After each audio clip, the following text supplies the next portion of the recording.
Pues empezamos. Es un verdadero honor contar hoy con la doctora Iraide Ibarretxe Antuñano, profesora catedrática de la Universidad en el área de Lingüística General de la Universidad de Zaragoza. Su área de investigación se centra en torno a la lingüística cognitiva teórica y aplicada, la tipología semántica y la lingüística contrastiva. Ha trabajado especialmente en áreas relacionadas con el espacio y el movimiento, la percepción sensorial y el simbolismo fónico. Ha sido investigadora principal en varios proyectos de investigación de convocatorias públicas competitivas y actualmente codirige el proyecto CONESO.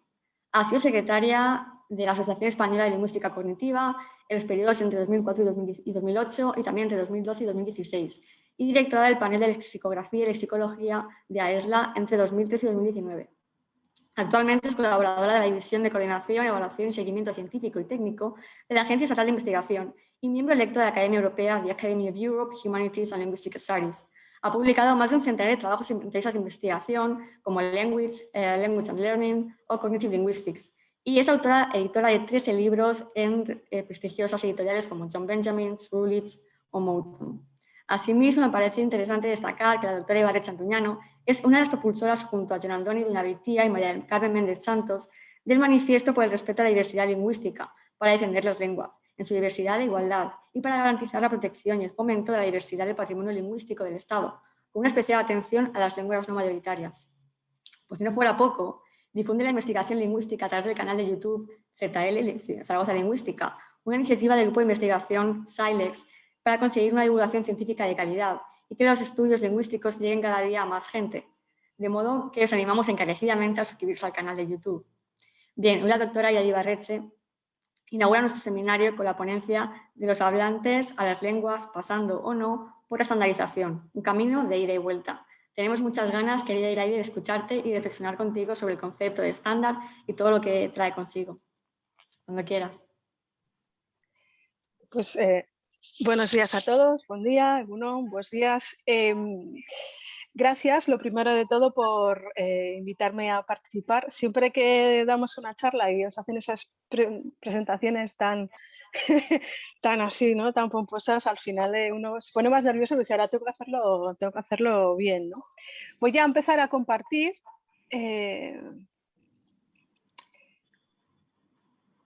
Y una vez que lo tenga todo listo, nos relajamos y ya empezamos. Perfecto. A ver. ¿Sí? ¿Lo tenéis? ¿Lo veis todos? Estupendo. Vale, perfecto. Bien, dejadme que os ponga a un lado, así. Vale, perfecto. Vale, pues lo que decía, muchas gracias a vosotras, a Esther, María y a todos los participantes, porque vamos, esto empezó y también es una parte de la primera, ¿no? De la primera transparencia que voy a poner. Esto empezó como un curso, ¿no? Un seminario para un curso de sociolingüística y se ha convertido en algo bastante más grande, con la consecuencia y responsabilidad para dar esta primera charla, en la que un poco el objetivo es, no sé si sentar las bases, pero dar algunas ideas generales de un poquito en qué consiste, ¿no? Este concepto de estandarización, que os tengo que decir es bastante complicado y no sé si se puede dar una única respuesta a lo que es una lengua estándar y la estandarización. Así que voy a empezar. A ver que me coloque. Vale. Y lo primero que voy a hacer, y a mí me gusta mucho ser sincera con lo que sé, de lo que soy especialista y de lo que, bueno, conozco, quizás pues porque me dedico a la lingüística, ¿no? Y por eso he hecho esta primera transparencia de descargos de responsabilidad, así entre comillas, que suena muy serio, pero es bastante serio lo que voy a decir, porque el tema de la estandarización es bastante, repito mucho la palabra, bastante muy complicado, ¿no? Bien, la primera cuestión que tenéis que tener en cuenta es que la perspectiva que yo os voy a dar de lo que es la estandarización viene de la perspectiva del lingüista. Más específicamente, como Esther ya ha introducido, la perspectiva de una persona como yo que se dedica a comparar diferentes lenguas del mundo, lenguas muy pequeñitas, lenguas muy grandes, lenguas con millones de hablantes y lenguas con 2 o 3 hablantes. Es más, a mí lo que me suele interesar mucho en el trabajo son esas similitudes y diferencias que hay entre las lenguas y entre sus variedades. Y luego, pues, por supuesto, unirlas a los procesos de cognición, ¿no? Que es a lo que yo realmente me dedico.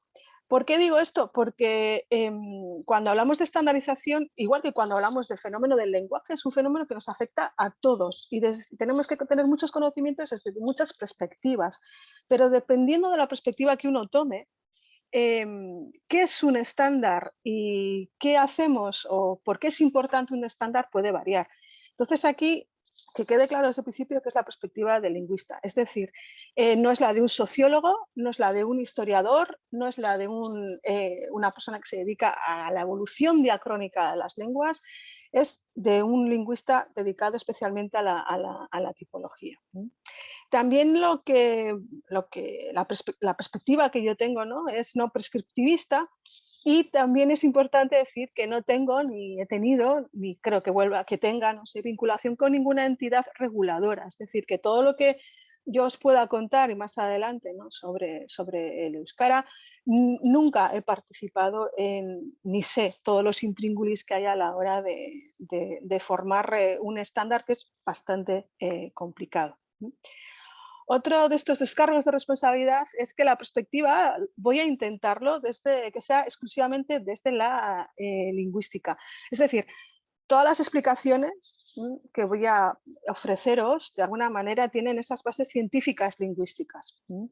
Y cualquier relación extralingüística, y aquí extralingüístico, yo jamás uso extralingüístico para aspectos de significado de contexto.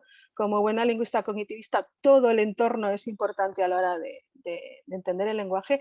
Me refiero a cualquier parecido, cualquier relación o cualquier posible interpretación con política, identidad y economía y cualquier elemento extra lingüístico es puramente colateral.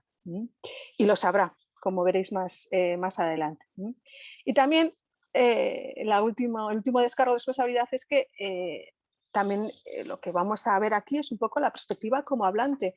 Y esta es un poco la dualidad, ¿no?, la ventaja y desventaja que tenemos los lingüistas, que trabajamos sobre el lenguaje y a la vez somos usuarios y tenemos ese lenguaje. Pero bueno, sobre todo la última parte, ¿no?, de esta charla, sí que voy a dar, si queréis, mi opinión como hablante, pero no es una opinión subjetiva, es una opinión experiencial, es decir, de aspectos que, por decirlo así, en mis propias carnes, ¿no?, o he vivido. También es importante que como buenos hablantes, somos muchos millones de hablantes en todo el mundo de muchas lenguas, esta perspectiva como hablante siempre es multidimensional y diferente. Es decir, lo que yo opine de mi propia experiencia o de mi propia interpretación, ¿no?, de cómo he vivido procesos de estandarización varios, a lo mejor no coincide con otros hablantes y eso es lícito. Entonces, bueno, una vez que hemos hecho estos descargos de responsabilidad, que más o menos para deciros, yo de esto sé lo que sé y seguramente que hay gente mucho más especialista que yo, y también intentarlos, ¿no?, dar esa visión de que siempre, aunque a veces sea difícil, es importante ofrecer una visión científica basada en hechos científicos, dejando un poco otro tipo de aspectos. Vamos a dar pasos ahora sí ya a los contenidos, ¿no?, de la charla. Bueno, algunos de vosotros, muchos de hecho, ayer a la noche había 90 y pico participantes, habéis tenido a bien participar en esta pequeñita encuesta en el Mentimeter sobre qué entendemos, ¿no?, por la lengua estándar. Y si os fijáis, ya aquí yo señalo, ¿no?, descubriendo prejuicios. Es que muchas de estas ideas lo primero son comunes, no son ideas raras que alguna vez alguien ha dicho, ¿no?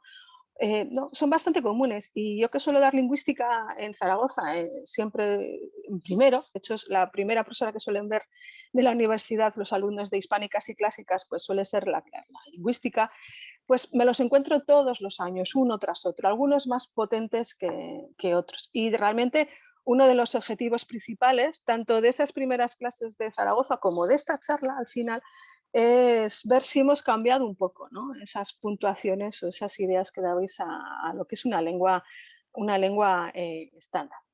Bueno, aquí tenéis las respuestas. Me alegro de que no haya llegado ninguna hasta el 5, que era el máximo, pero ya veis que, salvo alguna excepción, que menos mal que está ahí, la mayoría llegan casi a la mitad, ¿no?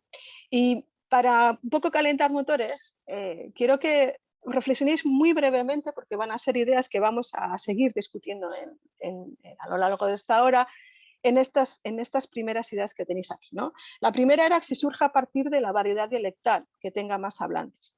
¿Estáis seguros? Fijaros que algo que tenéis, una de los aspectos más importantes que tiene un lingüista es salirse de su propia realidad lingüística. Y siempre tendemos a pensar lo que tenemos más cerca, las lenguas que hablamos o que tenemos alrededor. Pero ¿estáis seguros que siempre se hace así?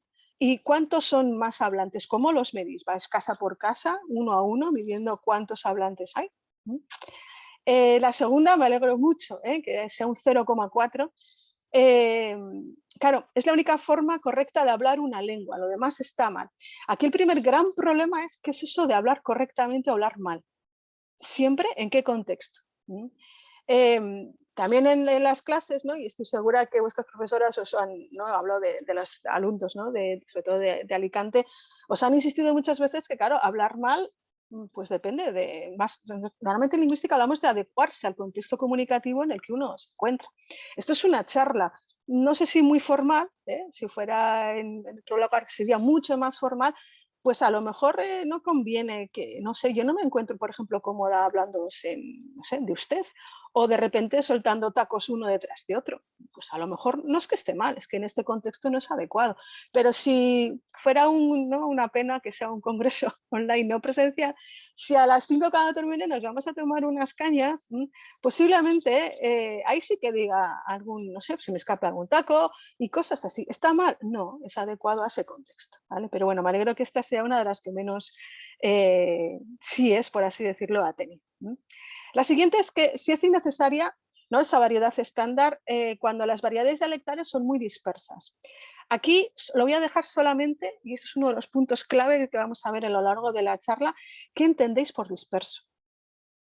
Porque la dispersidad, no sé si existe esa palabra en castellano, hablando de normativización y normalización y estandarización, de las lenguas es algo tan subjetivo, tan cambiante, que si lo mismo, os digo, a lo mejor vosotros sabéis vuestra lengua y decís, esto es muy raro en mi lengua, fíjate cuántas cosas hago en esta lengua, pero seguro si salís un poquito de ese entorno, y esto es la parte de tipóloga, ¿no? que me sale, os daréis cuenta que cosas que a nosotros nos parecen rarísimas, pues quizás en otras lenguas son normales y viceversa. Entonces esa dispersidad es uno de los aspectos clave en la estandarización y hay que también tener un poco en cuenta qué es lo que entendemos por dispersidad. Vale. Coincide con la lengua oficial. Bueno, aquí muchos habéis dicho que sí, y bueno, por un lado, me alegro que muchos hayáis un 2,3, ¿no? Hasta ahí habéis llegado, que estéis más o menos como bastante de acuerdo. Quizás es la que más de acuerdo ha salido, ¿no? Con un 2,3. Pero realmente, lengua oficial, y lo hago así todo unido, y no sé si habrá algún alumno de Zaragoza, pero no me gusta hablar de lengua oficial, sino digo lengua oficial. Realmente es una decisión legislada. Y en realidad no tiene absolutamente nada que ver con las variedades dialectales y con las estandarizaciones. Si miráis la legislación de vuestro país, de vuestra comunidad, de vuestro área, si miráis la ley, no dice el español estándar es la lengua oficial de España junto con... No, no dice eso. Solamente dice, habla de lenguas. Y es que los conceptos de oficialidad es otro aspecto que a veces los juntamos, pero realmente no tiene absolutamente nada que ver con lo que vamos a hablar aquí, ¿no? Con las lenguas y los hablantes desde el punto lingüístico y no jurídico. La siguiente que tenéis ahí es que hace que las variedades dialectales desaparezcan. Claro, este es uno de los grandes puntos de disputa siempre, ya lo veréis más adelante, entre cuando estamos hablando de estandarizaciones. Yo nada más dejo ahí la pregunta oralmente. Y también fijaros, ¿para qué queremos una estandarización? Y la última, a mí me gustan mucho estos términos, ¿no? Esos graduales, porque siempre tenemos que ponerlos en una escala, lo comparamos con qué. Y a veces, este es uno de los que me suelo encontrar mucho, ¿no? La lengua, sobre todo igual no tanto en el contexto académico, pero sí en el contexto externo, así llamarlo, ¿no? es que la lengua estándar se consolida porque es la superior a otras variedades. La superior, mejor. ¿Mejor en qué? ¿Superior en qué? ¿Y cuál es la escala? ¿Cómo medimos que algo, ¿no? una variedad sea mejor que otra? Tenemos que tener por lo menos algunos criterios, algunos baremos que nos digan si esto es adecuado. Bueno, con todas estas pequeñitas explicaciones ya veis que las respuestas, algunas como en el caso de la lengua oficial, ¿no? Y en el caso de hablar bien o hablar mal, he sido un poquito más tajante, ¿no? Pero en muchas de las otras preguntas siempre hay posibles respuestas, no hay una única respuesta. Y es que cuando estamos hablando de estandarización, pocas características hay que se apliquen así en bloque, ¿no? A todas las variedades estándares y las estandarizaciones que ha habido en el mundo a lo largo de la historia, como bien ha empezado a explicar el decano de la facultad. Vale. Bueno, en realidad, el punto de vista que os quiero transmitir como lingüista es que la mayoría de estas afirmaciones o de estas frases, no sé, no quiero decir que estén mal, yo soy mucho no me gustan mucho los extremos. Desde luego tienen muchos problemas y en muchos casos no son adecuadas o, si queréis, no reflejan la realidad de las estandarizaciones en el mundo. Entonces, bueno, lo que nos toca ahora es un poco deciros brevemente por qué he puesto esa cruz roja grande para decir que no, que eso no es del todo cierto. Bueno, porque pensad que, y esto es un término mío, por favor no lo uséis, esto es simplemente para entendernos ahora. Cuando estamos hablando de una estandarización, de una variedad estándar, fijaros que yo he dejado de usar lengua estándar y me inclino más, ¿no? Como Trachil, a esto de variedad.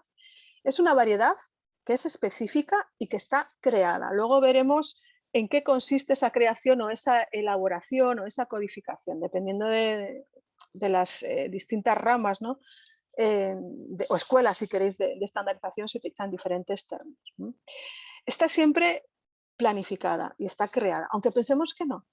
Claro, ¿qué ocurre? Pues que algunos hablantes, dependiendo de la lengua que tengáis, ya habéis nacido, si queréis, por así decirlo, con una estandarización, con una variedad que está estandarizada. Pero muchos hablantes, yo casi diría que la mayoría, ¿no?, de los hablantes del mundo, lo que hablan no está estandarizado. ¿Sí? Y aquí hago también ese inciso, aprovechando el manifiesto, ¿no?, que mencionaba Esther con Jonathan y Yunabeitia y con María, que cuando estamos hablando de lenguas, fijaos que el hecho de que tengamos lenguas que sean escritas, estandarizadas, todos esos elementos, es una pequeña minoría. En Europa es lo normal, pero en el resto del mundo no lo es.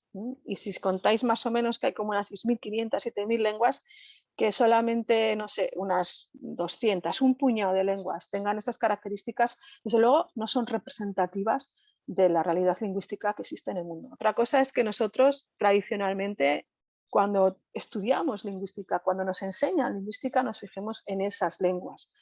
Pero como os he dicho antes, una de las ventajas de ser lingüista es sorprenderse de lo que nosotros damos por hecho que es así o que siempre ha sido así, pues siempre encontramos excepciones, ¿no? Por eso a mí quizás es una manía que no me gusta hablar en términos de absolutos y de verdades absolutas. Vale. El otro elemento, ¿no?, la razón, es que hay diversas maneras de llegar a esa variedad específica creada. Las estrategias de crear, las razones por las que llegamos a ese BEC, que ya os digo que es un término mío inventado, son diferentes. Por lo tanto, no podemos siempre decir que son ni el que tiene más hablantes, ni el que más se usa, ni todas esas razones para justificar la elección o la creación de una estandarización. Y también porque la manera de la que surge, de dónde cogemos esos elementos para crear esa estandarización, también es diferente. Y por muy diversas que sean las variedades de una lengua, nunca es imposible la propuesta de una estandarización. El problema no es la propuesta, el problema es implementarla. Esa es un poco también la otra parte que veremos después en esta charla. Vale. Y también también para qué queremos esa estandarización. Siempre es útil, y aquí hay muchísimas opiniones, ¿no?, de si es necesario o no, para qué sirve, y después veremos algunas funciones o algunas razones por las que puede justificarse, ¿no?, la creación de una variedad específica creada o un estándar, una variedad estándar en cualquier grupo de lenguas del mundo. Vale, entonces en esta charla, fijaros que llevamos ya un rato y solamente he hecho la introducción, pero prácticamente es un poco lo que vamos a discutir. Yo creo que en la charla y a lo largo, ¿no?, del día está dividida en estas tres partes, ¿no? En lo primero vamos a hablar un poco, os voy a hablar un poco de la estandarización de una lengua, qué es un estándar, cómo se hace y para qué sirve. Después me voy a centrar en un caso ilustrativo, que sería el caso del Euskara Batua.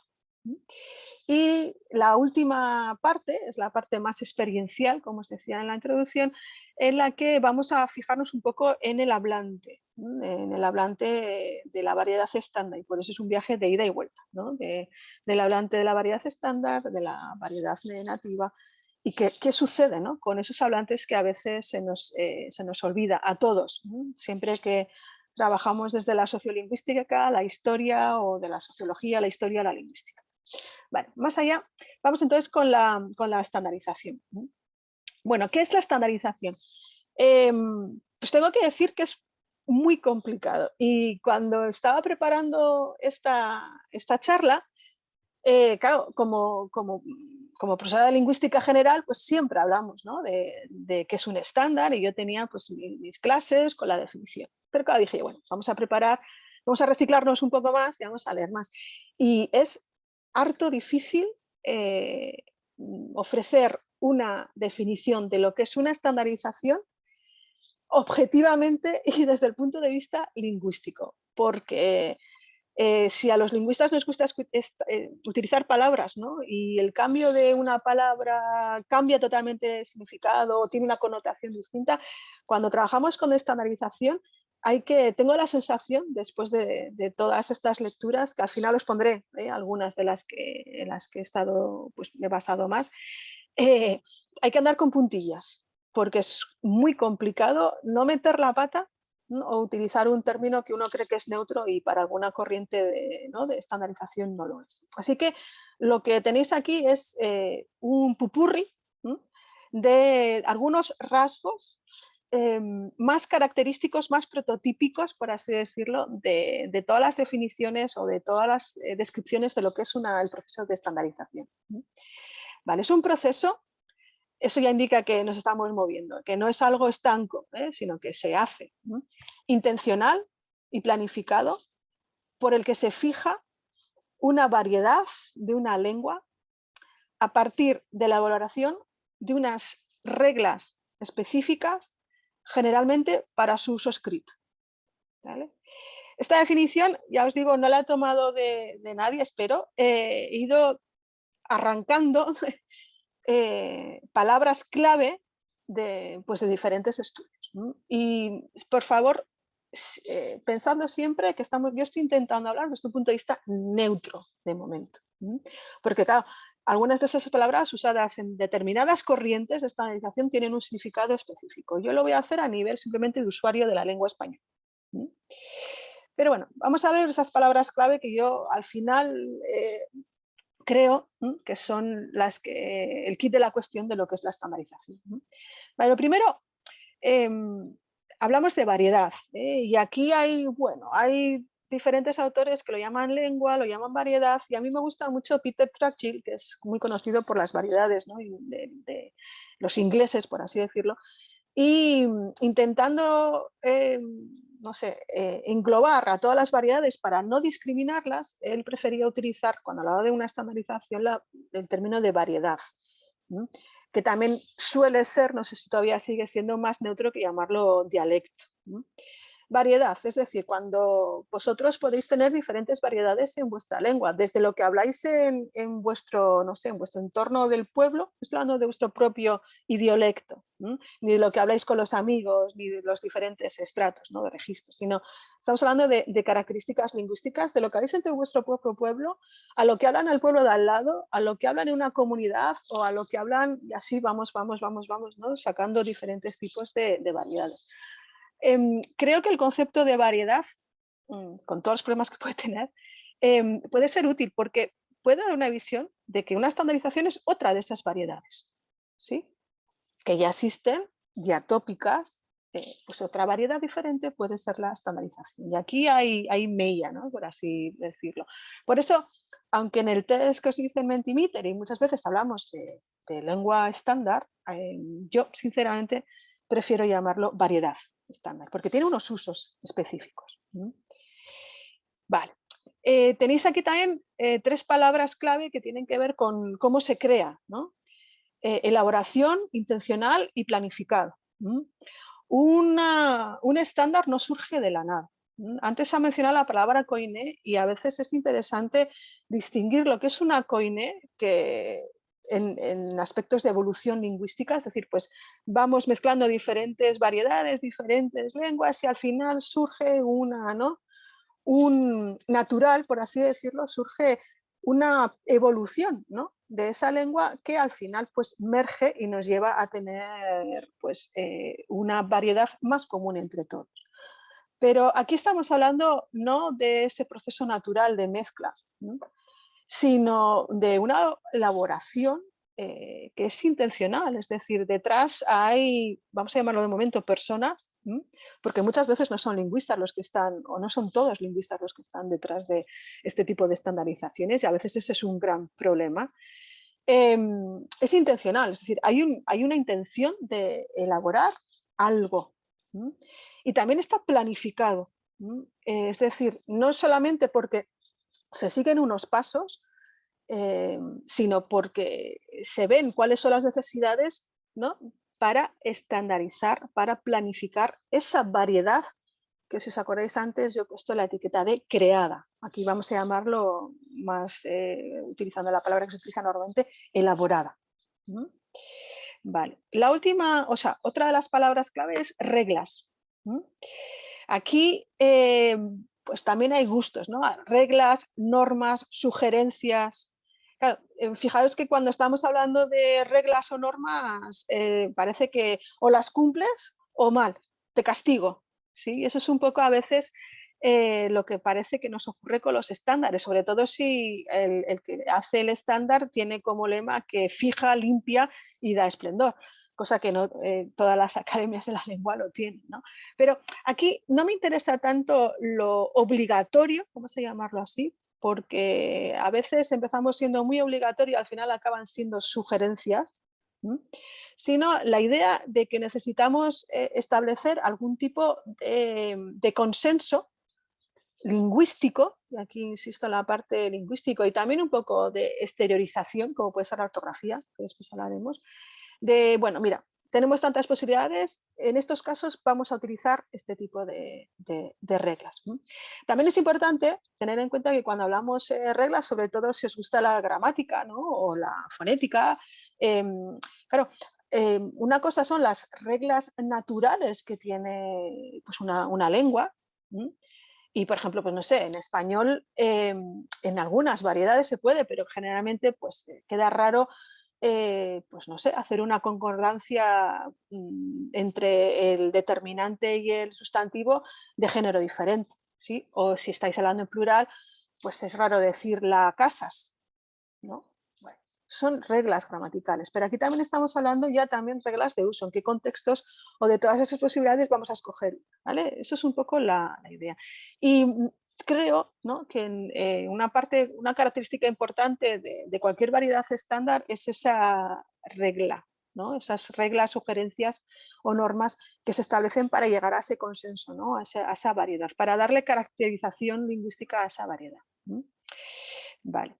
Y finalmente, aunque no necesariamente siempre así, pero muchas veces está enfocado a un lenguaje escrito. Y digo escrito porque donde más problemas suele haber y donde a veces más necesidad parece que hay es en la parte escrita, precisamente por esa permanencia, ¿no?, de lo escrito.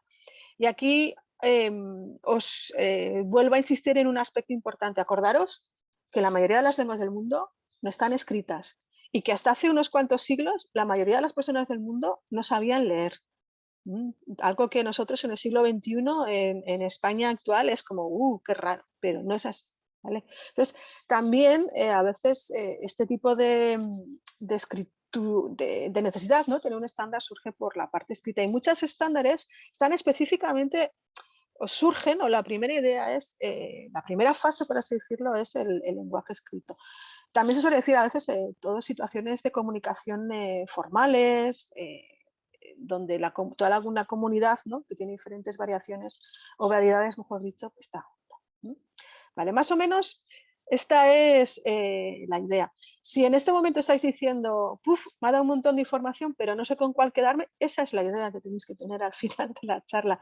Sé que como profesores y como alumnos a veces el alumnado quiere una respuesta única y no es así. Aquí lo que voy a intentar plantear son todos esos factores que intervienen, en este caso, en qué es la estandarización. Vale, ¿cómo se hace? Bueno, ¿cómo se hace una estandarización? Pues tampoco hay una unanimidad, ¿no?, por así decirlo, en cómo se hace. Pero uno de los modelos más, no sé, que esto también, como ocurre con la música, con la ropa, pues son modas, ¿no? Y algo también importante, que he dicho que es un aspecto que me gustaría plantearlo como extralingüístico, la historia externa, ¿no?, la historia externa en la que se desarrollan, ¿no?, en la que viven los hablantes, también influye muchas veces en este tipo de ideas, ¿no? Una de las más generales, una de las que, y quizás en los estándares europeos, ¿no?, pues más, más exitosa, es el modelo de Hagen, ya del 66 y después de otras variaciones, aquí tenéis un poco la última, que establece este tipo de estadios, ¿no?, o de elementos. Originalmente eran estadios uno detrás de otro, es decir, cronológicos, pero yo creo que actualmente se tienen que ver como elementos, ¿no?, estadios que intervienen en la creación de una variedad estándar, ¿no? Tenéis el primero, la selección, codificación, elaboración e implementación. Y estos elementos sirven para lo que se ha llamado la estandarología comparativa. He puesto el término en inglés porque es un trabalenguas, y a veces pues, este tipo de palabras, ¿no?, son interesantes para quedarnos un poco con la idea en qué consiste, ¿no? Fácil, sin entrar en muchos detalles, pues primero hay que seleccionar qué es lo que queremos estandarizar. Es decir, de diferentes variedades, ¿qué hacemos? ¿Qué tomamos? ¿Qué elementos son necesarios? Después viene toda la parte de codificación, es decir, cómo hacemos que, una vez que ya hemos decidido, ¿no?, cómo vamos a hacerlo, qué elementos estandarizamos, qué opciones escogemos, ¿no?, en todos los planos lingüísticos, es decir, pues la fonética, fonología, la morfología, la sintaxis, la semántica. Fijaros que no he dicho ortografía, porque aunque es una parte fundamental y casi donde, si me permitís la expresión, todo el mundo se pelea, y hay peleas encarnizadas con la ortografía, desde el punto de vista lingüístico, que es el que a mí me interesa aquí resaltar, pues prácticamente me da lo mismo, porque es un código. El hecho de tener unas letras u otras, pues como tantos alfabetos hay, tantas utilizaciones hay, ¿no? Pero bueno, también es un elemento. Claro, luego viene toda esa fase de llevarlo a la práctica, pero quizás la más complicada, y es ahí también donde más problemas puede haber, es lo que se llama esa implementación, ¿no?, que es un término que Hogan cambió después de, primero lo llamaba aplicación, es decir, llevarlo a la sociedad y cómo lo vamos a utilizar en la vida diaria, por así decirlo, de una manera muy, muy sencilla. La implementación, fijaros que ahí hay dos de los elementos claves de implementar una estandarización. Una vez que, fijaos, ya hemos seleccionado, hemos desechado variedades, o hemos cogido una, o hemos cogido trozos de diferentes variedades, lo hemos normativizado, es decir, hemos dado una serie de reglas, hemos creado esas descripciones, ¿no? Herramientas descriptivas de cómo hay que utilizarlo. La última fase es la aceptación por parte de todos los agentes implicados, y aquí utilizo la palabra agente implicado, ¿no? Y esa difusión a la sociedad, esa normalización de esa utilización de esa variedad estándar en ciertos contextos de uso. Vale. Es una pena que nos vea las caras, bueno, sois 307, igual es muy difícil veros a todas las caras, pero si hay algún problema, si veis que hay algún término, me decís y lo vuelvo a explicar, porque a mí me ha costado bastante hacerme con todo este vocabulario y con todos esos ángulos de interpretación. Por eso aquí os doy la versión light y la versión así de andar por casa. Bueno, Iraide, perdona que sí. te molesto solo un segundito, porque hay algunas dudas por el chat. Yo creo que todo el mundo está viendo bien la pantalla, porque estamos en una diapositiva negra, ¿verdad? Con un cuadro rojo que pone proceso general, comparative standardology. Es esa diapositiva, no ha pasado nada raro, ¿no? No. Vale, correcto, bien, nada, es que había muchas preguntas sobre eso y ya me entró la duda de si había algún error. Y como justo has hecho una pausa, digo, aprovecho, todo estupendo. Sí, interrumpid, lo único que puede pasar es que no termine a tiempo, pero lo demás, por favor, prefiero que esto quede un poquito claro, dentro de que mi intención es que quede todo revuelto y complicado. Esa es la sensación que quiero que tengáis. Bueno, como todo modelo, tiene, pues yo no sé si me gusta llamarlo problemas, pero sí flecos. A mí me gusta más llamarlo como aspectos pues, que a lo mejor no son tan adecuados, ¿no? o presentan pues, bueno, problemas a la hora de llevarlo a la práctica. Y hay características que también intervienen y que también son parte de estas 4 fases, así vamos a decir, centrales de ese proceso general propuesto por Hogan y seguido por un montón de personas. Está el hecho de la prescripción, ¿no? En esa codificación, ¿hasta cuándo se prescribe? ¿Y en qué consiste esa prescripción? Esa regla obligatoria de sí y no, y si no, mal. ¿Sí? Eso es otro, ¿cómo se prescribe? Un elemento importante es el mantenimiento, es decir, cómo una vez que se ha aceptado, que es muy complicado que se acepte, que se ha difundido, cómo se mantiene esa utilización de esa variedad estándar, cómo hacemos para que se mantenga a lo largo del tiempo y sobre todo si merece la pena mantenerlo. Y aquí vienen dos términos que igual son menos conocidos y los proponen Copland y Christiansen, que a mí me han llamado la atención porque dependiendo qué estándar conocéis, pues sorprende. ¿Sí? Y es lo que se llama la desestandarización, ¿no? Es decir, bueno, una vez que ya todos tenemos un estándar y lo hemos usado y es lo mejor y tal y cual, bueno, pues llega un proceso en el que como ya todo está tan normalizado y ya se ha normalizado esta variedad, ahora hay una moda, vamos a decirlo así, de mira, cada uno que hable en su propia variedad y escriba su propia variedad y no pasa nada. Y esto, por ejemplo, lo comentan en el caso de Noruega, ¿no? y el noruego y esa libertad de utilización de estándares, ¿no?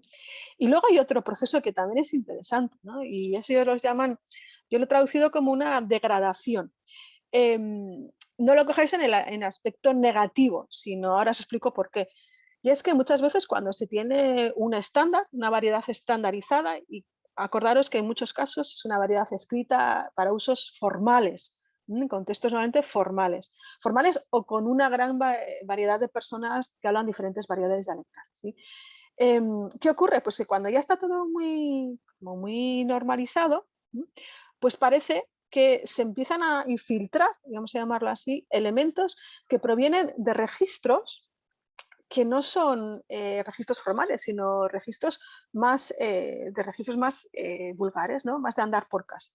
Y ellos comentan, por ejemplo, el caso del danés, ¿no? Donde la variedad estándar pues están empezando a incluir, y esto ya hace un tiempo, si ves la fecha es del 2011, que ya es un fenómeno bastante, ya ha pasado tiempo, donde, bueno, pues como tiene mucha influencia, ¿no? La variedad estándar, sobre todo Copenhague, pues en Copenhague empiezan a meter palabras de registro juvenil, de registro, ¿no? de ciudad, que normalmente se veían como muy poco formales y empiezan a infiltrarse en ese estándar. Y el resto de la población fuera de Copenhague empieza a utilizarlo en el estándar, esos elementos, ¿no?, que degradan en el sentido de que pertenecen a un registro distinto con el que en un principio se había creado esa variedad estándar más formal, ¿vale?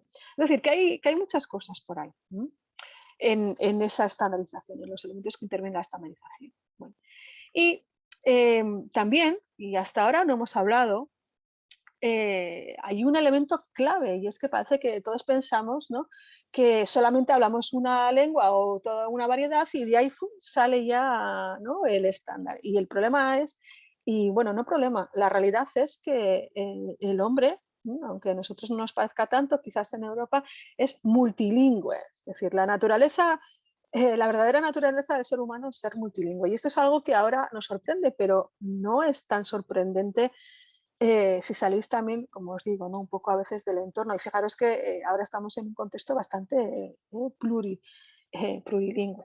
Pero no voy a hablar de momento del multilingüismo desde el punto de vista propiamente dicho lingüístico, es decir, ¿no?, de bilingües o multilingües tardíos, de cómo se adquiere. No voy a hablar de ese aspecto, sino más del aspecto social. Y es que a mí he descubierto, ¿no?, por así decirlo, este concepto del multilingüismo plebeyo y el multilingüismo prestigioso de Janssen, que es bastante interesante y nos puede ayudar un poco también a comprender la estandarización. Fijaos, en la Edad Media y en la Edad Moderna lo que comentan es que existían ya estas perspectivas de que una persona hablaba diferentes lenguas y las usaba pues en los contextos necesarios, ¿no?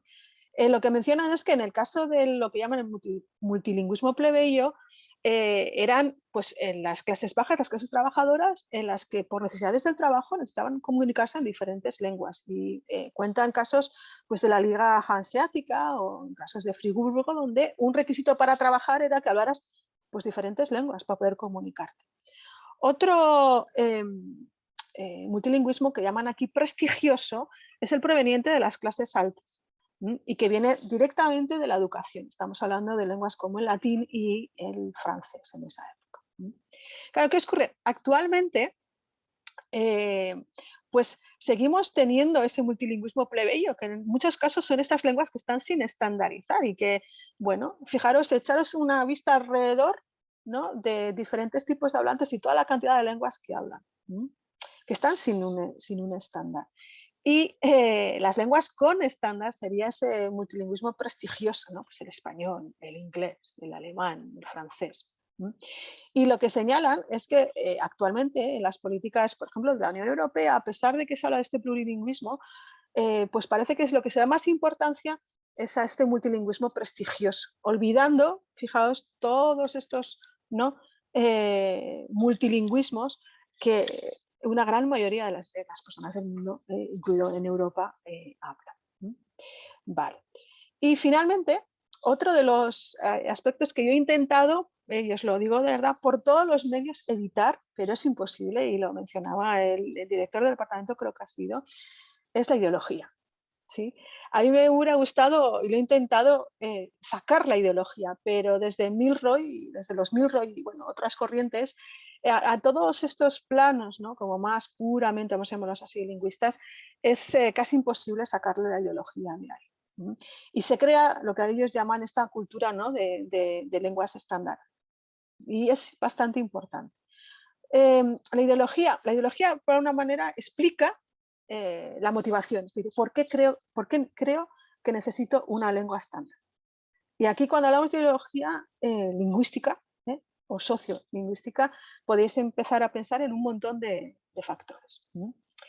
Bueno, a mí lo que también me gustaría presentaros es que estas ideologías de la lengua estándar no son algo nuevo y algunas de esas características que aparecían en ese cuestionario de bueno, mejor, único, etcétera, ya estaban ahí hace mucho tiempo. Y Volk tiene un trabajo, pertenece a un libro que es un poco sobre la historia de los estándares, donde ofrece una cronología donde vais a ver reflejado un poco cómo va cambiando esa ideología de por qué se necesita en una lengua estándar, ¿no?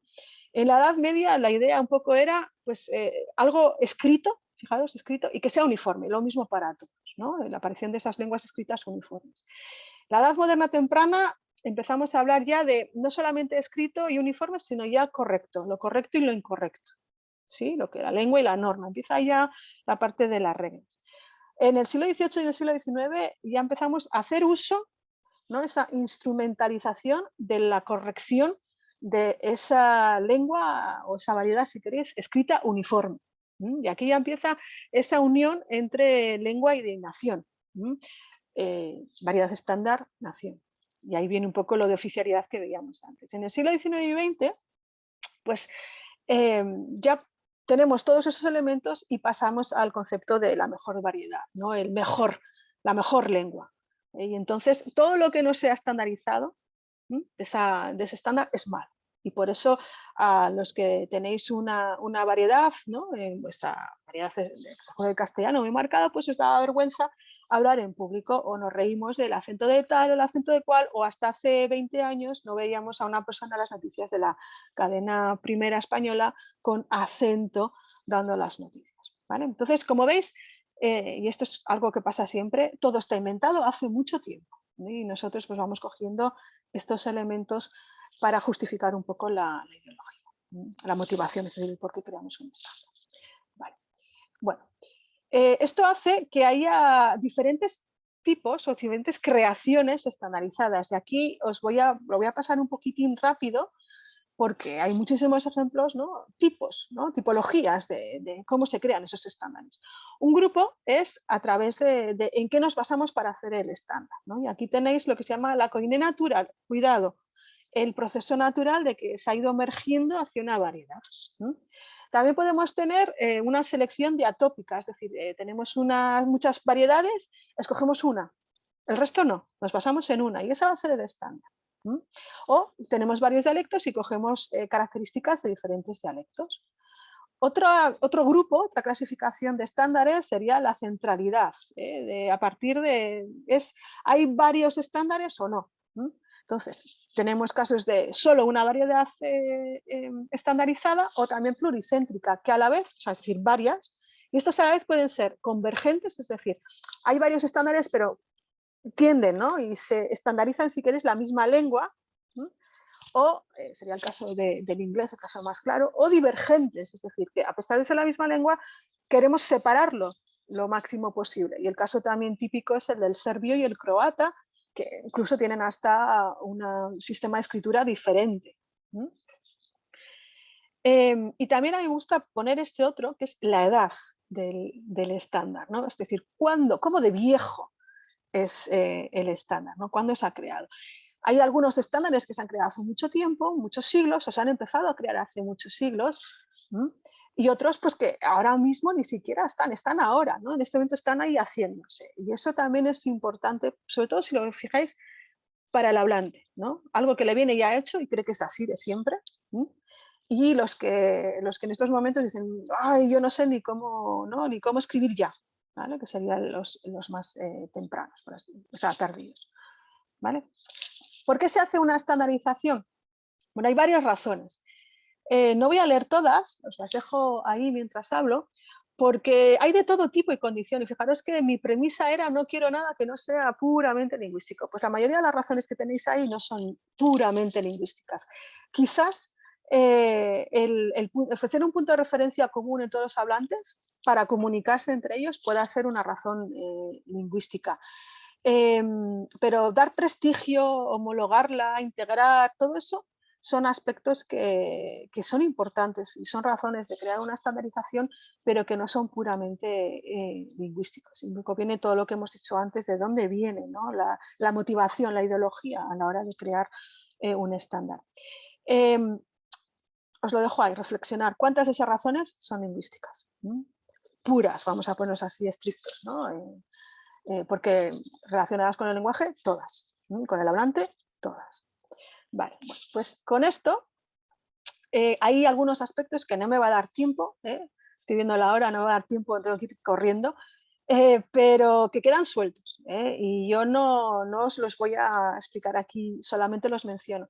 La nivelación de los dialectos, ¿no? Que ocurre con las otras variedades dialectales. El multilingüismo, fijaros que hemos hablado solamente de un multilingüismo social, pero pensad que aquí lo que interviene es cuando un mismo hablante tiene varias lenguas o cuando está aprendiendo otras lenguas, cómo interviene, y en la sociedad actual es multilingüe y va a ir a vez a más, un grado mayor de multilingüismo, ¿sí? También me gustaría mencionaros este trabalenguas, ¿no? De Joseph, ¿de qué estamos hablando? ¿De una variedad estándar, una lengua estándar o de los estándares que tenemos que tener hacia las lenguas, ¿no? Si vais a cosas de mejor, bonito, etcétera, etcétera, son el estándar que tú quieres poner, el nivel que tú quieres ponerle a una lengua para considerarlo como tal. Pero aquí estamos hablando del otro, ¿sí? De esa variedad estandarizada.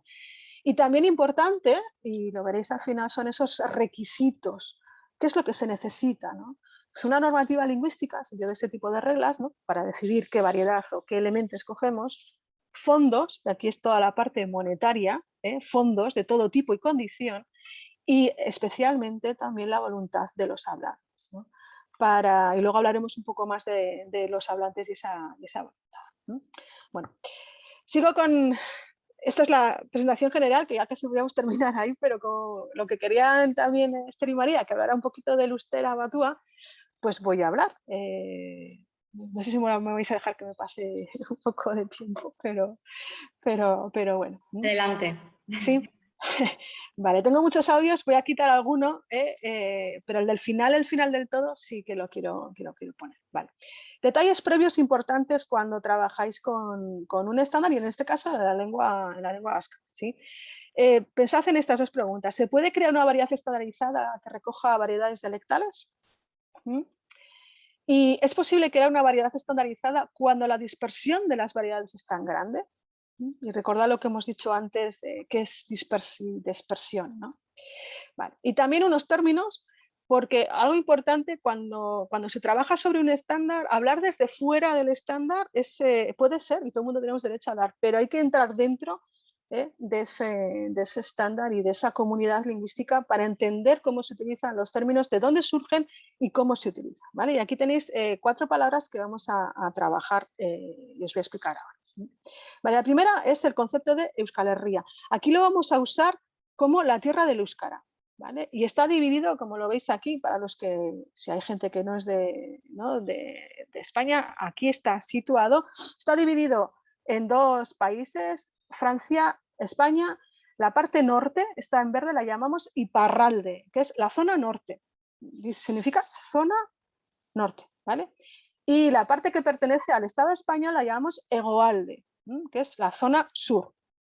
A su vez, en la zona sur tenéis la comunidad autónoma vasca y la comunidad foral de Navarra, ¿vale? Este es el territorio del euskera. Importante porque cuando vamos a ver los dialectos tenéis que tener este mapa y estos conceptos de Hegoalde y Parralde bien claros. Vale. Euskalkiak. Los euskalkiak son las variedades dialectales, ¿no? Son como los trozos del euskera, ¿vale? Y el estándar. Esta es una cuestión que ha estado ahí en un run siempre, es una cuestión de siempre. Tenemos mucha dispersidad dialectal y ¿qué hacemos para entendernos todos los que hablamos en euskera y sobre todo para escribir los que hablamos en euskera? Y aquí tenéis un texto de Leizarraga que tradujo el Nuevo Testamento al euskera y aquí ya lo pone, ¿no? Aquí abajo pues ya lo dice. ¿Qué hacemos? ¿Cómo lo hacemos? Cuando en un pueblo donde de pueblo a pueblo pues va cambiando mucho toda la estructura del euskera. Y no estoy hablando ni de pronunciarlo de manera distinta ni de palabras distintas. Estoy hablando de morfología diferente, de sintaxis diferente, ¿no? Que es donde esa dispersidad de grado, pues algunas de esas, no sé, intentos actuales de estandarizar otras lenguas. Y es que en mi pueblo dicen A y yo lo digo E. Bueno, pues eso, desde la perspectiva, si queréis, del euskera, es igual, ¿no? Por eso también cuando hablamos de variedades dialectales y lenguas, algo que decimos todos los lingüistas es que, bueno, es una cuestión de grado, de dónde te pones la perspectiva de lo que es diferente y lo que es similar, ¿no? También ha habido intentos, os voy a dar un poquito de historia muy rápida, ¿no? Desde donde se intentaba organizar un poco toda esa variedad, ese mare magnum dialectal que había, ¿no? Y aquí, por ejemplo, Jenard es una de las primeras clasificaciones pues, que se basa en textos clásicos, ¿no? Y de grupos étnicos que utilizaban este tipo de variedades, ¿no? Seguimos, veis que voy aumentando los siglos, ¿no? Llegamos al siglo XVIII y pues llega Larramendi con su intento de ofrecer una gramática que sirva para todas las variedades dialectales. A mí me gusta mucho Larramendi por muchas razones, porque tenía mucho carácter y siempre estaba en jaleos, pero me gusta mucho el título de su obra, que es El imposible vencido. Es tan distinto el euskera que no se puede hacer una gramática que lo describa metiéndolo, si queréis, en estructuras latinas. Bueno, pues sí se puede, ¿no? Y esa es su obra. El imposible vencido, ¿no? Vale. Llegamos al siglo XIX con el príncipe Bonaparte, pues ya empieza y ahora, a partir de ahora, fijaos en los colores, ¿sí? Que utilizamos aquí, y esta es una de las clasificaciones dialectales más tradicionales, que hasta hace poco era la que más se usaba de todas las variedades dialectales, y llegamos al final a la más actual, por así decirlo, que es la de Zuazo, que lo divide, tenéis aquí el mapa, en 5 zonas principales, zonas también de transición, y después el occidental, que sería vizcaíno, central, navarro, navarro-labortano, suletino, que son un poco grandes grupos, por así decirlo, de variedades dialectales. Tenía preparado un par de audios y luego al final o hay tiempo pues os lo enseño, pero si queréis, ¿no? En esta página, están sacados de esta página, tenéis ejemplos de todas esas variedades dialectales como se escuchan, ¿vale? ¿Son muy diferentes las variedades dialectales? Pues sí. ¿Vale? Sí, no, claro, eso es la perspectiva. Aquí nada más os doy algunas diferencias fonéticas fonológicas. Por ejemplo, pues la U o la aspiración de la que hay más en la zona del norte. Fijaros en los colores. Aquí no voy a entretenerme para ahorrar tiempo porque esto es una clase más, ¿no? del euskera. Pero si os fijáis en los colores, todas esas son las diferencias que hay, algunas de las diferencias más prominentes entre todas esas variedades dialectales que hemos presentado ahí, ¿no? Por ejemplo, pues para decir comer, pues decís jan, han, shan, hay muchas posibilidades, ¿no? O en vez de decir 5 post, así, pues se dice borsch. Hay tono, cosa que en lenguas europeas es bastante extraño, pues en una variedad dialectal, en algunas variedades dialectales de euskera también hay tono, por ejemplo, para el plural singular, la subida del tono ascendente está ahí. Esto es lo que nos voy a mostrar ahora, por ahorrar un poquito de tiempo, pero está sacado de esa página web que tenéis ahí, donde tenéis muestras de diferentes hablantes. Vale, léxicas, obviamente, un montón de ellas. A mí me gusta mucho este ejemplo, que es uno de los campos en los que trabajo, donde, fijaos, no solamente hay millones de maneras de decir la palabra ukitu, yo suelo decir ikutu, que es tocar, sino que si vais a yunkitu, si vais a la zona norte, unkitu significa también tocar físicamente, y en la zona sur, en Egoalde, pues para nosotros unkitu es solamente tocar sentimientos y no algo físico, ¿vale? Hay también morfosintácticos, y aquí lo único que tenéis es el pluralizador, es decir, en euskera el objeto directo, si, por ejemplo, por decirlo así, si decís libros, tengo libros, o en este caso, ¿no? Ella o él nos da libros, por ejemplo, pues eso se marca en el auxiliar, no en el verbo, en el auxiliar, ¿sí?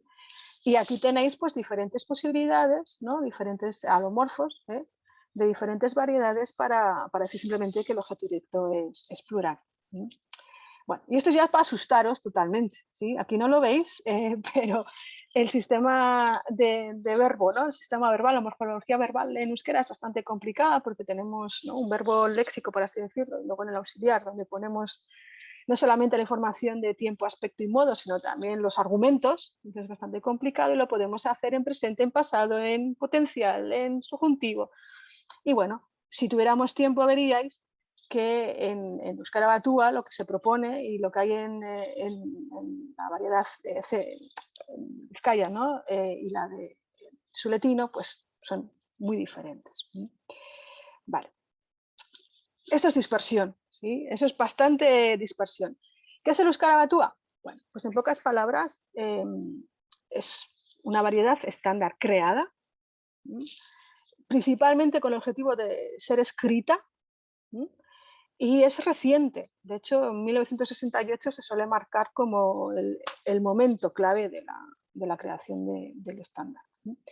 ¿Significa eso que antes no había euskera? No. Alguna de las cosas que a mí personalmente me enfadan muchísimo es cuando dicen, eso está inventado, eso antes no se usaba. Lo que está inventado es la variedad estandarizada, pero la lengua estaba ahí mucho antes que muchas otras lenguas, según parece. Y de ahí no voy a entrar en ideologías de quién lengua es más antigua y ese tipo de cosas, porque las lenguas evolucionan, todas, incluidos los estándares. Es una lengua, fijaros que esta es la distinción que a veces se olvida, ¿no? Entre una lengua natural y una lengua elaborada, que sería la parte del estándar. Y antes, claro que existía, pero principalmente también en comunicación, especialmente en comunicación oral. Primero porque no toda la gente tenía acceso a escribir y a leer, pero luego también porque se utilizaban otras lenguas para los aspectos más formales y más escritos. Pero cuidado, esos hablantes siempre tenían también su propia lengua. ¿Cómo se ha hecho el euskera? Os voy a dar una crónica rapidísima, cronología crónica de cómo se ha ido haciendo. Antes del siglo XX, ya hemos visto esos ejemplos antes, pero había variedades influyentes, especialmente en la costa de la Bortana, y en Guipúzcoa, en la zona de Beterri. Cuando digo variedades influyentes, porque había escritos, ¿sí? Y movimientos culturales de escritores importantes. También ha habido y hubo intentos de formalizar la ortografía. Fijaros que vamos siempre a la parte escrita. Primero en Iparralde y después con el Príncipe de Bonaparte pues lo trajo para el sur. La primera mitad del siglo XX se intentó, ahí en 1910 la revista Euskadi era una revista del Partido Nacionalista Vasco y hizo una encuesta, ¿no? ¿Queréis o no queréis? ¿Sí o no? Y había pues dos facciones, unos que sí querían y se inclinaban hacia el guipuzcoano y otros pues que no, como Arana, Goiri. En el 18-19, en el primer congreso de estudios vascos, que luego se creó, ¿no? Euskaltzaindia, que es la Academia de la Lengua Vasca, pues también se hizo esa encuesta, vamos a decirlo así, y la mayoría dijo que sí que quería una variedad estándar, pero aquí ya veis, el problema es cuál. Una vez que decimos que sí, ahora es cómo. Fijaros toda esa dispersión, mejor dicho, que os he enseñado, ¿no? Entonces, en la segunda mitad, en los años 60, fijaros que me he saltado toda la dictadura, pero en los años 60 empieza todo el movimiento de resurgimiento, ¿no? del euskera, pues las ikastolas clandestinas, las escuelas vascas, los adultos que quieren aprender, las escuelas de noche. Entonces se ve que hay una necesidad bastante importante de tener una variedad que sirva para escribir. Y aquí viene pues, el hito que se suele marcar como el comienzo del estándar, ¿no? Que es el Congreso de Arantzazu, donde hay varias propuestas. Tenéis aquí el abortano clásico, el Leizarraga, que es del siglo XVI, o el guipuzcoano, ¿no? Michelena Chillardegui. ¿Vale? Quiero que os quedéis con esos nombres para no pasar bien después. Al final se opta por el guipuzcoano y estas son las razones, ¿no? Porque es una variedad de ahora, actual, no del siglo XVI. Porque físicamente Guipúzcoa está en el centro, ¿no? de Euskal Herria, porque hay un número amplio de hablantes y también en las ciudades, ¿no? Que ya sabéis que son más influyentes que los pueblos, y porque es una variedad de prestigio porque había un movimiento cultural de escritores y bertsolaris que utilizaban esta variedad. Cuidado, el vizcaíno tiene todas esas mismas características, entonces no siempre se elige la que tiene más hablantes porque hay otras variedades que también tienen, ¿no? El primer paso que se da es la ortografía, ya veis, muy lingüístico, y después la morfología nominal y se dice que en 10 años se revisa el ofislaje. Y aquí pongo la H, la escritura de la H y de la ñ, porque que es la palatalización, el sonido ñ, que fueron, yo creo que hasta el día de hoy hay peleas de si se hace o no se hace, se escribe o no con ñ, o sea, con H. Pasan, ¿no?, los 10 años y lo que se ha visto es que hay una gran aceptación por parte de todos los agentes implicados, es decir, los hablantes, la administración, las universidades, los escritores. Y bueno, se van creando nuevos elementos, pues se establecen, ¿no?, los verbos, la morfología verbal, que es complicada, y se establecen dos áreas en la academia, unas de investigación, ¿no?, comisiones que crean pues gramática o las reglas o diccionarios, y Yagon, que es la más de creación de corpus y más la tutelar, ¿no?, de ver cómo es el estado. Vale, siglo XXI sigue Euskaltzaindia, pero hay más allá de Euskaltzaindia. Ya Euskaltzaindia no tiene un punto muy importante, pero hay otras entidades que también se preocupan de darle herramientas, ¿no?, al euskera batua y a las demás. ¿No? Vale. ¿Por qué el euskera batua? Bueno, yo creo que os voy a señalar 3 elementos. Porque facilita la comunicación entre hablantes de todo Euskal Herria, de Iparralde y de Hegoalde, porque esa normalización se puede utilizar, de hecho es la que se utiliza, pues, y da pie, ¿no?, a utilizarlo desde leyes hasta universidades, ¿no? Y porque los estudios muestran que hay una gran parte, ¿no?, que en su momento eran monolingües, de francés o de castellano. Si fijaros aquí, la población, este es el último censo, la población más joven de 5 o 6 años, la gran mayoría habla euskera, ¿sí? Entonces, está visto que está muy ligado, ¿no?, la unión de la creación de esos nuevos hablantes. Espero que en algún momento salga ese concepto de nuevo hablante que a mí no me suele gustar mucho, ¿no? Vale, la última parte, rápido, ya sé que me pasa de tiempo, perdonadme, pero igual es la más, no sé, como la más personal, ¿no?, y también la más interesante, y donde sí que me gustaría robar 5 minutos para que escucharéis una cosa sobre la percepción de los hablantes y de sus variedades y del estándar, ¿no? Bueno, ¿qué ocurre con los hablantes? Yo creo que el quid de la cuestión, y esto no solamente para los del euskera, sino para cualquiera, es considerar que la variedad estándar es otra variedad más, que no le va a quitar la suya, sino que es otra más que vamos a utilizar en ciertos contextos. Igual que aprendemos otra lengua, pues aprendemos otra variedad, ¿no? Hay que aprenderla, es decir, esto es como aprender a escribir, es como cuando vamos a la escuela y nos enseñan a escribir con V o con B en español. Pues esto es igual, hay que aprenderla y requiere esfuerzo. Y también van evolucionando, es decir, esas reglas que se ponen en un momento pueden ir cambiando, y en el caso del español, y mi compañera después seguro que le habla más, ¿no?, de este aspecto, pues ahora no tenemos tilde en el solo, pues vale, evolucionan, ¿sí?, igual, y se adaptan a las necesidades de los hablantes. Y estas son 2 palabras que a mí siempre me gusta mucho hablar en relación a las estandarizaciones, y en el caso de euskera, sacrificio, claro que sí. Si todos los hablantes queremos que nuestra variedad sea la que constituye el estándar, no hay estándar. Y por eso a veces algunos salen pues más perjudicados y otros menos. El sacrificio es importante, y también aprender y todos esos elementos. Y la empatía. Y para mí la empatía, algunos ya sabéis que me gusta mucho el concepto de empatía lingüística, es decir, el pensar más allá de ti mismo y pensar en lo que hace el otro y el bien común. Vale, ¿qué ocurre con los hablantes? Pues en el caso de euskera hay que superar muchas cosas, ¿no?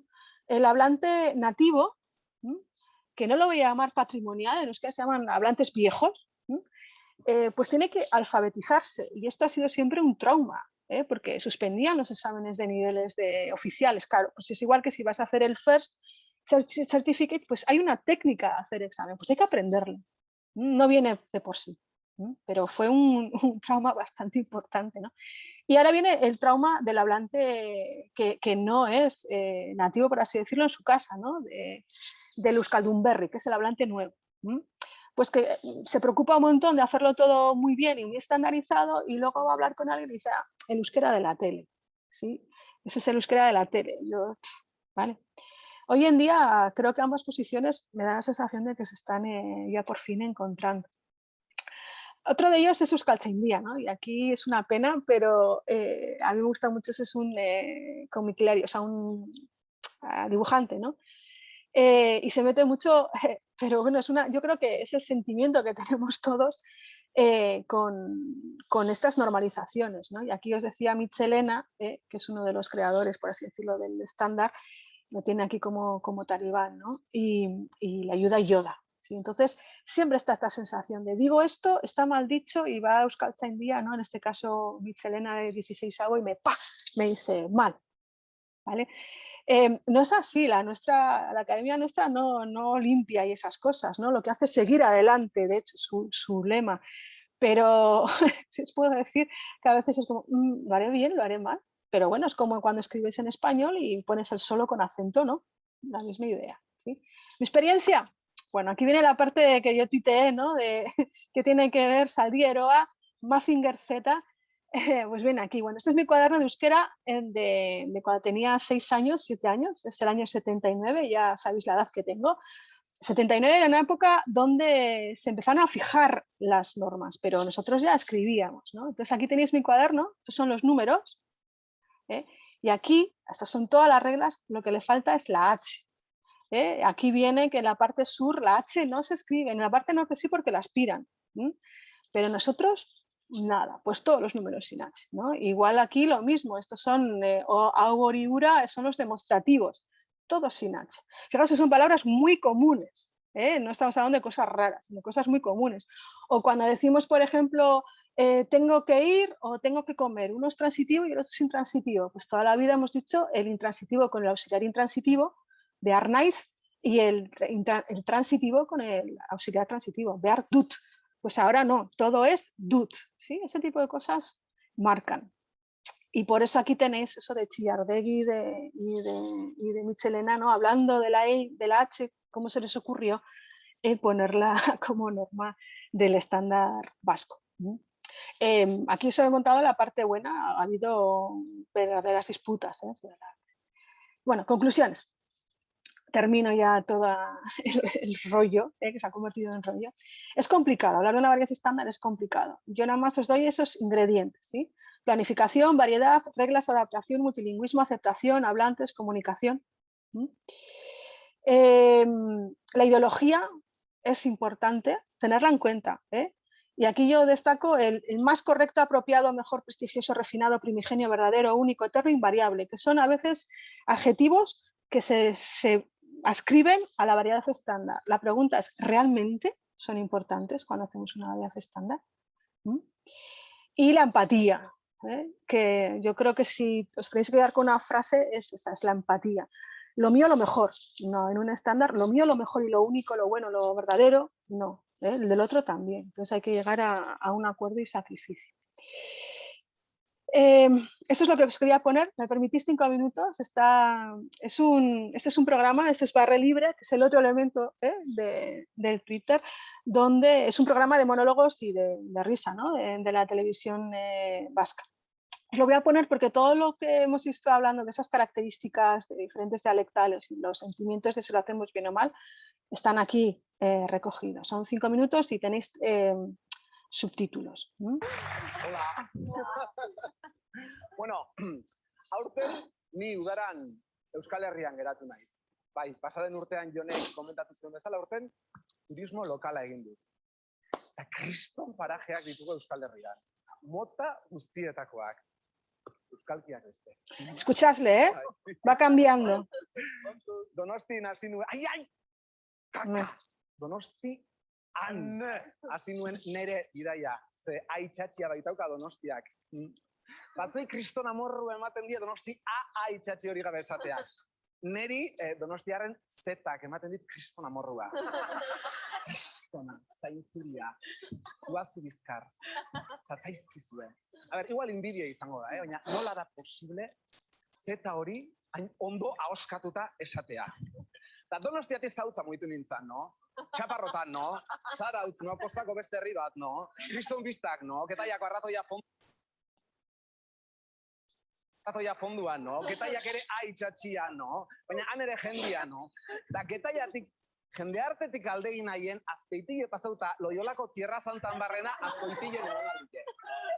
Baina askoikine kriston beru eituzunez, Elizataieko barriketan urtrago bat jo, da berrize kostaldea muitzieten zaunun. Ondarrure. Ondarrun la hostia ira. Ondarrun da hor ingurun, aitxatxia popatik hartzera bizaltzen dabe. Popatik hartzi. Zaki bat niri hori espresin hori asko gustatea aztan, zehose txarra esateko. A ber, popatik hartzik gustateako nahi ze. Pentsetan duen ari baino jende gehiagari gustaten gako, Da ondarru ez besti, popatik. Bueno, hoxe. Ondarrun paso itzen dabe aitxatxiaz. Elixi, Besarkari, Popi. Ondarrun por libereruz. Da ondarrutik lekitxora nintzen. Ondarruta lekitxo... Bueno, lekitxo kudan Bilbo emuten dau. Bilbo erdi bertan dau. Eta lekitxoan bela hostia ira, Oin. Eza alegin ju, lekitxarrak imitate. Lekitxarrek kantaten latxen lekitzen dabe berba. Bai, lekitxarre gainera ez dakixe X ezaten. D, J eta X-en arteko hibrido raro bat itzen dabe.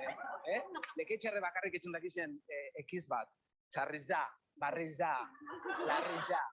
Minen puntan fallo bat eukitzi lantzerik da. Lekitxarre bakarri daukin fallo bat. Eta lekeitiotik gurazuek biziketan joetie pentsaunen. Eta anbotora egoteko aprobetxau. Etxanetik. Aramaixo. Bueno, ez dakit dakitzen, baina Aramaixo araba da. Eta Aramaixon gure moduen bizkaieraz berbaiten da. Bueno, a ber, bizkaieraz. Izende, ikerketa batzun arabera, gure bailarako euskalkixe Gasteiztik etorritiako izendik. Horrek zesan gure dau? Igual bizkaiera ez dala, bizkaiera. Igual arabarretik geixeu daukola bizkaierati baino. Eharra esan dut ontxe.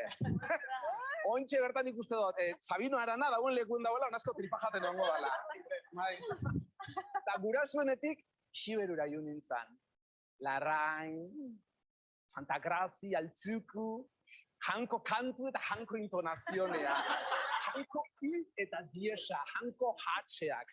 Ontxe so egin eta hortan inteligenteago dira Xiberun. Zonbat ortografia huts, xuxenten algintuzken buke, H erran bageneza. Bota, egun zonbait ez Xiberingun ibili ondun, emeki, mendebaldea ala mugitu nintzen. Nafarroa bera.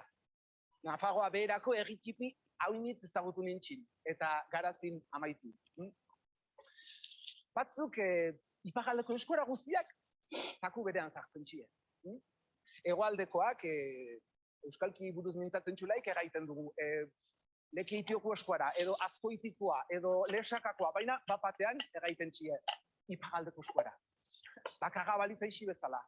Frantsesaren eite duen hori. Gureak espainolaren eite ez palek isi bezala. Eta guri espainola. ¿Qué dices, tío? Eta garazitik zagarat muritu nintzen. Eta zaratik sekulako ziztuan, udaberrian usuk pasatzen din gizan, etxalarrerat joan nintzen nire barkazio akabaia maiteko. Etxalarko frontona arront pollita. Eta jendearen solaskera agitze derra. Hango erranak eta bortzak eta bertzak eta zalantzainun, Nafarroan eta nintzen, edo Errusian. Eta honekin bukatu zen nire viajea. Esan dut, eta euskalkixek oso errak die, polikiak die. Batzu jartzen die euskalkixen kontuekin. Nik badakit gure hizkuntzie gutxitu edala. Eta ez da bai da honek, biarrezkoen diela, erregistro kontuek, batuen oizi, euskalkixen oizi, baina eska, ostia! Batzu jartzen die, eta nik ez dakit gauza honek asko ez duketie oso nadan. Zer badakitzu ezuik, gauzak estutu iken baldin baituzu, pues al final revientas el pantalón. El no sirve arrian. Pena da.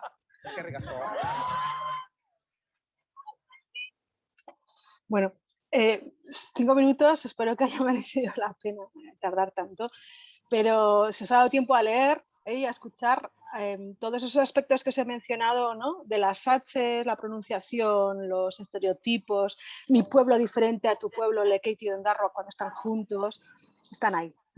Y yo creo que al final los hablantes, a lo que nos importa, al final del día, después de tanto estándar, lo que nos importa es esto, ¿no?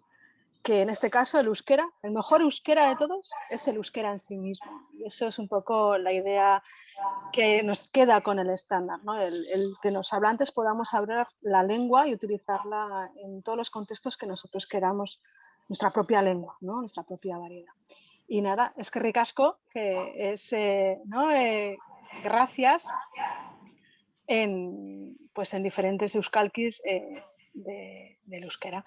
Y eso es todo. Y disculpas, porque me he pasado pero un montón de tiempo. Es que ricasco, doctora Ibarretxe, ha sido un placer. Y tenemos varias preguntas.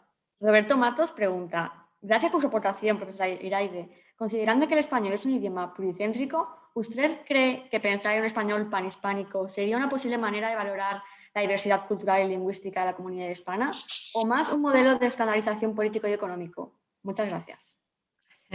Voy a hacer así, tirando de estereotipos, ¿no? Como los gallegos. Hacer una pregunta más o si no, tomarlas de Diego y decir, la próxima charla es de español, ¿no? A mí no me gusta hablar de elementos económicos y políticos. Sé que estamos ahí, pero yo creo que uno de los elementos importantes de un estándar, cualquier estándar, es que todos los hablantes se sientan cómodos con ese estándar. Una parte, desde luego, es el sacrificio, dejar cosas, pero otra es incorporar elementos de otras variedades. De hecho, yo nomás os he dicho las cosas, entre comillas, buenas del euskera. El estándar actual tiene no sé, problemas. Uno de ellos es que tiene que incorporar más, se pueden incorporar más algunos elementos de otras variedades. Entonces, sí, yo creo que la parte pluricéntrica, por así decirlo, yo iría hacia ahí, pero vamos, no soy legisladora ni normalista o normativista. Claro. Luego Juan Mora dice, excelente presentación, enhorabuena y gracias. Pregunta para Iraide, ¿qué opinas de la distinción que hace Moreno Cabrera entre estandarización como proceso artificial frente a coneización y criollización como procesos naturales? Sí, de hecho, la distinción que ponía en algún momento de lengua natural y lengua, no me acuerdo, elaborada o algo así que ponía, viene un poco de Moreno Cabrera, ¿no?